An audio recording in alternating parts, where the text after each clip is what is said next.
মনরেগা প্রকল্প যখন সংসদে আসে তখন বামেরা এর তীব্র বিরোধিতা করেছিল। এখন রেগা বন্ধ হলে গোসা হয় বামেদের। কি দুর্ভাগ্য!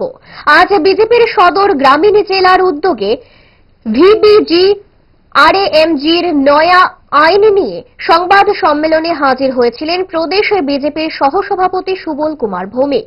রেগা ইস্যুতে বামেদের বিধতে গিয়ে সুবল কুমার ভৌমিকের দাবি, বামেরা মুখোশধারী, ওদের মুখ মন এক নয়, যার ফলে গোটা দেশে আজ ওরা শূন্যের কোঠায় নেমে এসেছে। এদিন সংবাদ সম্মেলনে রেগা ইস্যুতে কড়া বিরোধিতা করা সহ বাম দল সহ বিরোধীদের। সংবাদ সম্মেলনে উপস্থিত ছিলেন দলের সদর গ্রামীণ জেলার সভাপতি গৌরাঙ্গ ভৌমিক সহ অন্যান্যরা।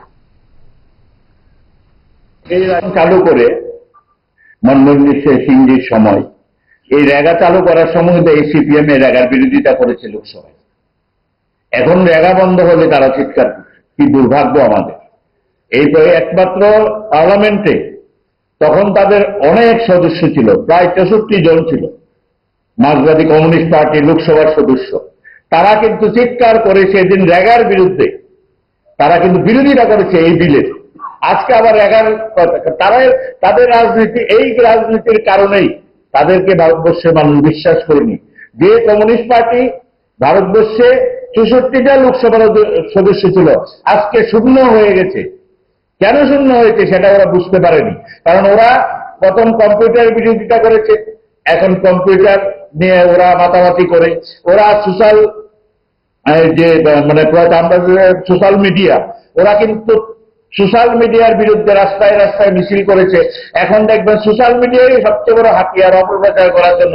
প্রয়োজন হলে একে তাকে ধরে, ওই মহিলাকে টাহিলাকে ধরে কোনোভাবে এটাকে অপপ্রচার করা যায়। আর ভারতীয় জনতা পার্টির ভাবমূর্তি নষ্ট করা যায়, আমাদের মুখ্যমন্ত্রী ভাবমূর্তি নষ্ট করা যায়, আমাদের প্রধানমন্ত্রী ভাবমূর্তি করা যায়। প্রত্যেকটা ক্ষেত্রে জিজ্ঞেস করুন গিয়ে যে আপনারা যখন রেগা হয়েছিল পার্লামেন্টে কেন বিরোধিতা করেছেন, আজকে আবার এই রেগার জন্য মায়াকান্না কাটছেন কেন? তাদের কাজই হচ্ছে বিরোধিতা করা, তাদের কাজই হচ্ছে সবকিছু স্তব্ধ করে দাও। কল কারখানা উন্নয়ন কিছু হবে না, শুধু মানুষ গরিব থাকবে, তাহলে কমিউনিস্ট পার্টি থাকবে। এটাই তো তাদের কনসেপ্ট। আগরতলা শহর প্রস্তুত তো সবচেয়ে বড় শপিং সেলিব্রেশনের জন্য। এসে গেছে 11th ইন্টারন্যাশনাল ইউনিভার্সাল এক্সপো, এক অনন্য আন্তর্জাতিক আয়োজন। চিলড্রেন্স পার্ক আগরতলায় 9th জানুয়ারি থেকে 26 জানুয়ারি 2026 পর্যন্ত। দুবাই, আফগানিস্তান, টার্কি, থাইল্যান্ড সহ বিভিন্ন দেশ থেকে এসেছেন ফরেন পার্টিসিপেন্টস। নিয়ে এসেছে আন্তর্জাতিক পণ্য, স্বাদ আর সংস্কৃতির অনন্য অভিজ্ঞতা। শপিং, ফুড, এন্টারটেইনমেন্ট সবকিছু এক জায়গায়।